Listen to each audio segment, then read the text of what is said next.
guys high school? Yeah. Okay. Awesome. Where are you guys school? I go to Lawrence. For me, I go to Iowa. Brookline. I don't know if I like Brookline. I like Brookline. I'm okay. It's nice brick buildings. Yeah. Oh, this is upside down. Yes. That's fine. Yeah, Oh, yeah. your subdivision doesn't get you out of that. Oh, yeah. We have. I want to make it. That's hilarious. Is this bad enough? Section 1BB to enforce ordinance policy and other regulations of the city of Lowell pertaining to permitting subdivision of land or any other matter subject to approval by. Wait, we're supposed to file papers.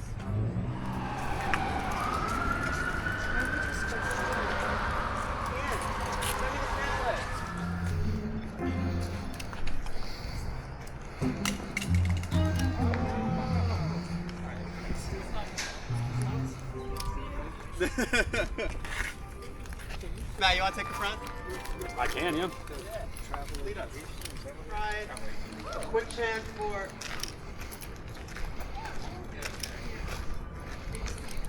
Hey! Can I call it office? Here we are. Hello. How are you? Well, how are you? Wow. Nice. So, we have some petitions here from Okay. folks. We are hoping that Congressman Trahan drops her preemption bill for AI. This is a complete giveaway to the Trump administration and Sam Altman-Fried. And Lowell and all of Massachusetts deserves to be able to choose their own laws when it comes to AI protection and AI safety. This bill does nothing to help the constituents of Massachusetts' 3rd Congressional District or any district in the country. So we have over 5,000 petitions, whether on printed or a thumb drive. And we want the Congresswoman to... I think there's room in here. Come on in. Thank you. Okay.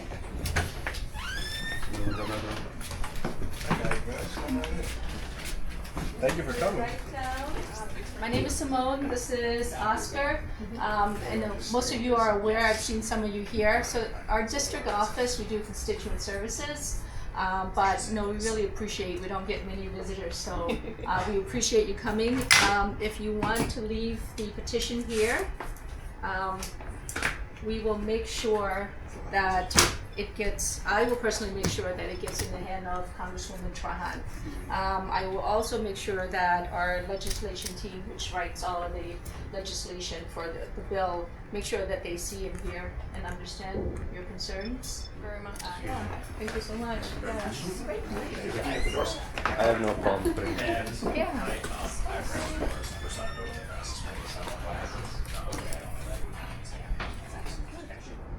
And finally, we just saw you guys come out at her office. What were you doing in there? Like, what were you introducing to her? Like, did you bring, like, what was your proposal? Rather? Absolutely. So we brought over 5,000 petitions of people all around the Commonwealth asking for her to drop this bill because preemption is not acceptable. We need to have every state be allowed to pass laws that affect their constituencies for the better. And right now, under Lori Trahan's vision, it does not do that. It simply lines her pockets, and it simply makes it easier for corporations to just have a field day with the lives of everyday Americans, and it's at the expense of people right here in Lowell, and it is unacceptable. Thank you very much. What's your name one more time? Matthew Kelly, MattheWKELLY. Thank you so much. Thank you. Hi. Who's the leader here? All right. They have no problem with you guys being out here. They just don't want you guys in the building. Okay? And that's their building. That's their property. Okay? Who's they? The property manager we spoke with. The property manager? Yeah. We're not in the building. I know, but so you don't come back, so we don't have to come back, because we obviously want you guys to do your thing. So we just can't have you do it inside the building, because that's private property. Okay, cool.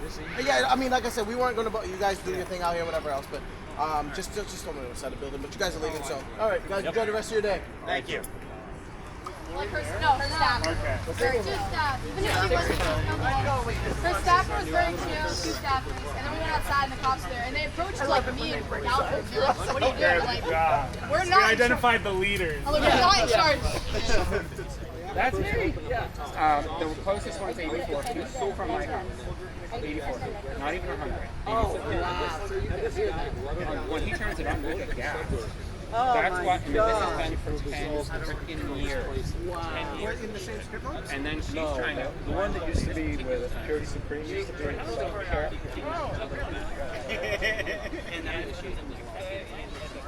Welcome everyone. Thank you for coming. My name is Matthew Kelly. I am a co-president for the UMass Lowell College Democrats. Right now, the Frontier Act has been introduced by our representative, Lori Trahan. This bill would effectively put a moratorium on any state regulating the artificial intelligence industry. This bill is a sellout. We are fighting back against corporate greed. We are fighting back against big AI. We are fighting back against anti-environmentalism. We are here because at the end of the day, Lowell belongs to the people of Lowell. I want to thank everybody for coming here. And I want everybody to just think about this for a second. Sam Altman did a press conference about a month ago, and he said, and I quote, that intelligence will soon be something streamlined as a commodity. I don't know about you, but people my age, we used to see that in the first 10 to 15 minutes of a kid's movie and immediately be able to identify that that was the villain. This is ridiculous behavior. Lowell belongs to the people of Lowell. This does not help the people of Massachusetts' 3rd Congressional District. And every single person, whether you're here or not, is affected by this. So I want to thank everybody for coming out today. I want to thank everyone for the opportunity to help put on this event. And most importantly, let's make sure that we're sticking up for our neighbors, because this is what it's about. Thank you. So we have a lot of great speakers for you all today. And our first speaker is the wonderful city councilor for the city of Lowell, Sean McDonough. Never been introduced so nicely. Hi, I'm gonna do the thing and read off my phone because I don't own a printer. That's all I can do. I can't put it down at my foot. So hi, I'm Sean. I'm a city councilor in Lowell. I don't know how I got here, but here I am. I'll just go for it. So working families in Lowell and across our state cannot afford to put our trust in the hands of Silicon Valley and their chosen politicians in Washington. These companies have proven time and time again that they cannot be trusted to regulate themselves. These companies have more money, more power, and more concentrated influence than any industry in recent memory. With promises of inevitability, technobabble, and vague promises of an idealized tomorrow, these companies strip our local communities for parts today to manufacture slop that exploits our children and most vulnerable at home, while largely just being used to assist in slaughter and destruction abroad. In the last year, I have heard from everyday working people and local officials alike from around the Merrimack Valley, around the city. I'm from as far away as Indiana at this point, which is really strange for a city councilor in Lowell, right? Like, it's weird.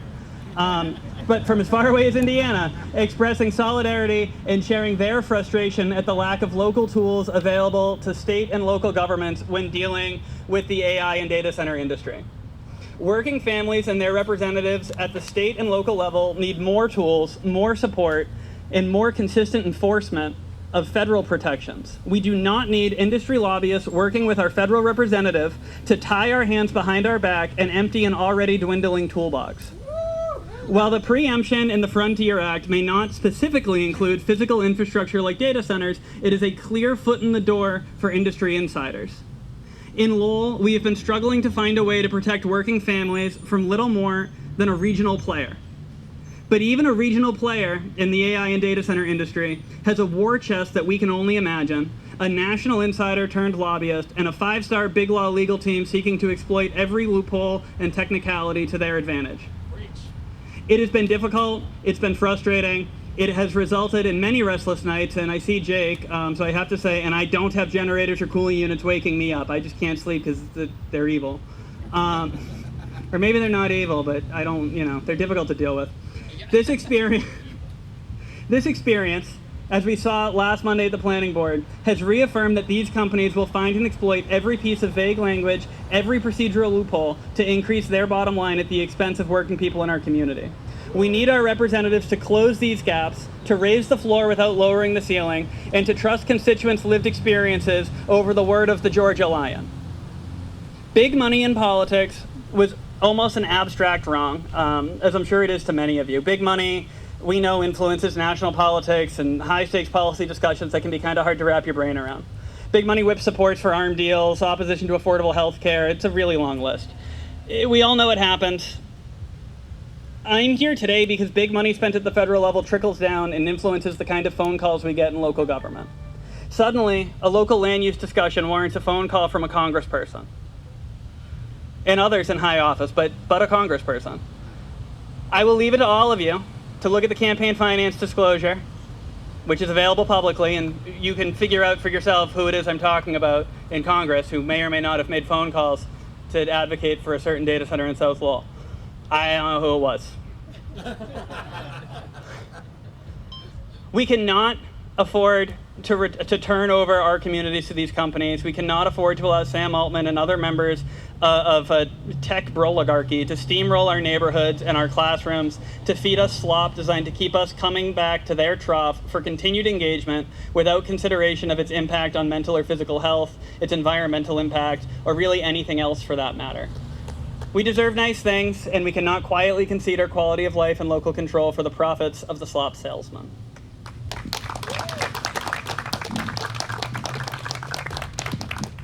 Thank you, Sean. Couldn't agree more. Everybody, can we just have everybody come in a little bit? I mean, great. Kind of want to have everybody feel more included in the circle and things like that. All right, so our next speaker is a very good progressive leader in the Commonwealth. He is a senior at Weymouth High School and the president of the Young People's Alliance of Massachusetts, Gotham P.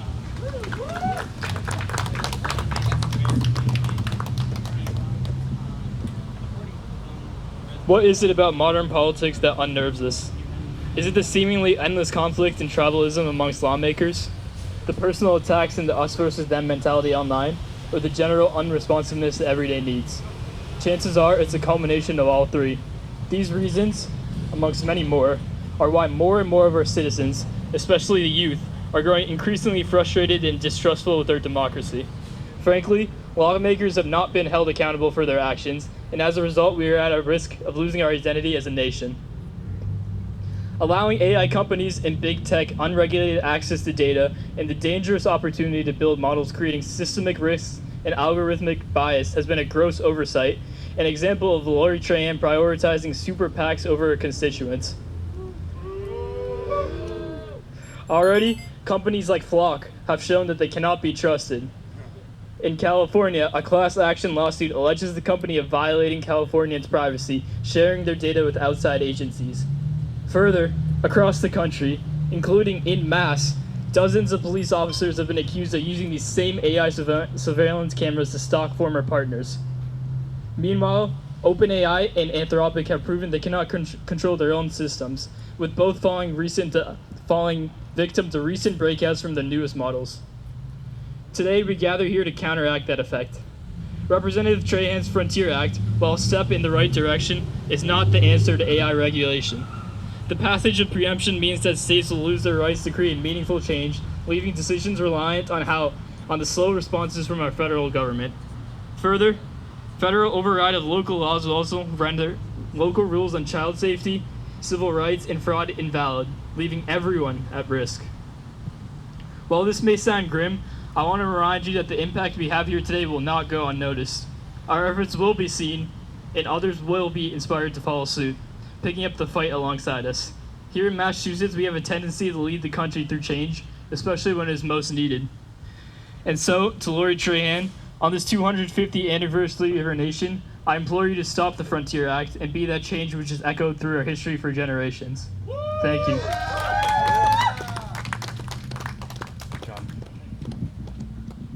All right, our next speaker is a senior at Central Catholic High School and a member of the leadership board for the Young People's Alliance of Massachusetts, Alexia Faria. Hi, everyone. First off, I just want to thank everyone for being here and advocating their opinions on the Frontier Bill. Massachusetts has some of the best schools, universities, hospitals, and technology companies in the country. We are also a state that has taken an active role in addressing the risks that come with emerging technology. Because AI is already being developed and used extensively here, it should have a voice in how it is regulated. So why should Massachusetts lose the ability to create its own safeguards when we are still learning what artificial intelligence is capable of? AI is improving and becoming more powerful incredibly quickly. We cannot predict every risk that advanced AI could create from years from now. If a serious new problem emerges that the federal government has not addressed, Massachusetts should have the ability to respond and protect its residents. This is not about stopping innovation. It's about making sure innovation does not move faster than our ability to keep people safe. Massachusetts should be able to hold technology companies accountable when necessary and create stronger protections when new dangers emerge. What happens if a new risk emerges that Congress never anticipated? What if an AI system creates a problem that specifically affects Massachusetts? If we have already taken away the state's ability to respond, then we may be left waiting for Congress to act while residents are dealing with the consequences. A national standard should establish a minimum level of protection, not prevent states from going further. Massachusetts should be able to serve as a laboratory for responsible AI policy, test new approaches, and strengthen protections when necessary. This isn't about choosing regulation over innovation. We can support innovation while also demanding accountability. The goal should be to make sure to hold AI developers responsibly, not simply let it go. Thank you all.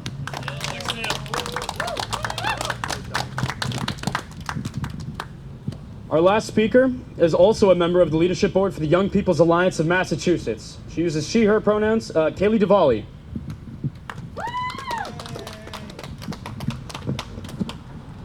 Hello and good evening, everyone, and I'm honored to be here with the Young People's Alliance of Mass. As we know, AI is an ever-growing presence in our world, and for all accounts, an unavoidable one. We've seen it with the looming data centers popping up across the nation and the new AI-enhanced search bars on every app and website we use daily. Now, I don't mean this to say that AI growth is inherently bad. I mean it to say that it's powerful, and anything with a level of influence that high has the potential to be corrupted. We've already seen AI companies purchasing data to train chatbots with no notification or consent from whom that data belongs. And to make matters more pressing is the immense amounts of money that these developers have at their disposal.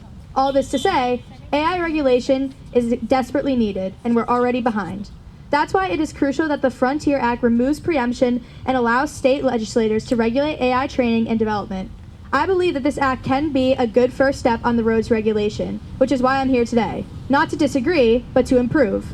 When it comes to an entity as powerful as the AI industry, regulation cannot be limited to just the federal level. If the major issue with AI development is the undercutting of human reason and critical thinking, then why not allow more humans into the process of navigating the world of AI? I believe Rep. Trahan has made good decisions for the people of Massachusetts in the past, and I believe she can again. Not only by removing preemption and allowing state legislators in, but by adding more humanity to the table.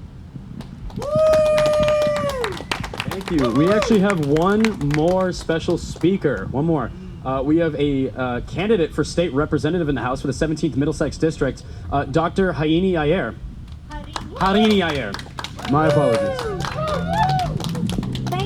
Thank you. I do not have prepared remarks because obviously I wasn't thinking to speak, but I saw everybody, all the young people. Thank you for your passionate, well-prepared speeches and arguments. Sorry, what is your name? Matt. Matt said, I am Harini Ayer, Dr. Harini Ayer.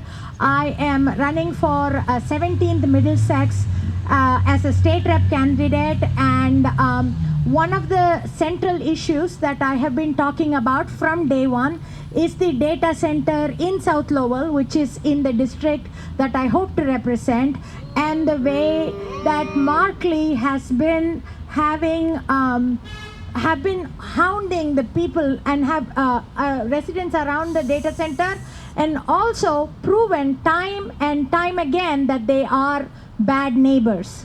For example, in July, there was a planning board meeting where Mark Lee had asked for a continuance. Continuance basically means we are not prepared, we need more time. And the city granted that continuance. Yet, on Monday, when the city asked for a continuance so they could look at the site that they are proposing to change, where they had come asked for, we need to change these plans, Markley would not grant that continuance. Basically, they said, if you didn't approve it today, it's automatically approved, therefore we are going to go ahead with the plans. That is not an example of being a straightforward neighbor. If a person were to do it, we would call them something called, it starts with an A, ends with an E. Yet we allow companies to do it over and over again. AI is right now at a point where we know what happened when we did not regulate tech companies like Facebook. That led to a lot of social harm. We are just now catching up to prevent that kind of like regulation where different states can experiment with different regulations, and then it can basically boil up to the top the best regulations that the federal at the federal level that can enact. That would be the right way to do. To impose a preemption where no states can enact their own regulation, that is literally curbing experimentation and making sure that the best regulations are applied so that innovation is not curbed. We are not against innovation, but we are against corporate greed and this takeover of our government by corporate interests. When Citizen United made corporations people, I didn't realize that they were releasing a whole bunch of begins with an A, ends with an E into the system. And that is what has happened. We cannot trust corporations. And therefore, it is even more important that state level oversight remains and that we are able to figure out what works in a wide range of systems, wide range of circumstances before we can impose federal level mandates. So that's what I want to talk to you about. I want to thank everybody that is here tonight. I only showed up here because these are all my people, so I am really glad to be here. And thank you for giving me the opportunity to speak. Thank you so much, and we wish you the best of luck in your election. Thank you. Of course. All right, so I'm very appreciative for everybody showing up here. This was a phenomenal turnout, but I want to make sure that the rest of the city can hear us. So we have a few chants that I want to kind of get the blood flowing with. I want to make sure that everybody in the Mill City can hear us, all right? Yeah. So you're going to repeat after me, all right? Yeah. Lori, Lori, you can't hide. Lori, Lori, you can't hide. We know you love big AI. We know you love big AI. Lori, Lori, you can't hide. Lori, Lori, you can't hide. We know you love big AI. We know you love big AI. Hey, hey. Hey, hey. My bad. Hey, hey. Ho, ho. Hey, hey. Ho, ho. AI preemption's got to go. Hey, hey. Ho, ho. AI preemption's got to go. Hey, hey. Ho, ho. AI preemption's got to go. Hey, hey. Ho, ho. AI preemption's got to go. Good. All right. All right. When I say Trahan, you say traitor. Trahan. Trahan. Trahan. Trahan. No chat. No Palantir. Your super PAC's not welcome here. No chat. No Palantir. Your super PAC's not welcome here. No chat. No Palantir. Your super PAC's not welcome here. No chat. No Palantir. Your super PAC's not welcome here. Very good, everyone. Very good. You know, I appreciate everybody turning out. You know, sorry, that was my first time leading a chant, so I think it showed. I think it showed a little bit, but I really appreciate everybody coming out. This has been a phenomenal experience for me, at least. But I just want to end with one last thing. It's really important the work that we've done here so far. Whether you're here helping make signs, bringing the petitions to Congresswoman Trahan's office, you know, and I want to make an example out of what occurred today. We had 5 Lowell police cruisers show up because we were exercising our civic duty. We exercise our First Amendment rights by making sure that we were advocating for the people of Lowell. And they tried to shut us down. A private property manager tried to shut us down. Let that sink in for a second. Let that sink in for a second. But what I want everybody to realize is that this movement will not rest. This movement will not rest, because when we rest, the big AI and big tech industry is moving. That is when they are moving to continue to encroach on the rights of every single civilian in Lowell, in Chelmsford, in Dracut, in Tingsboro, all across the Commonwealth of Massachusetts and across the country. When we rest, that is when big tech comes in and they try to commodify and monetize and monopolize our very existence. So I appreciate everybody coming out here today, because this movement will not rest. We will continue to show up, we will continue to fight back, and we will continue to make sure that we hold our elected officials accountable. Because they work for us. Lowell is for the people of Lowell. Thank you, everybody.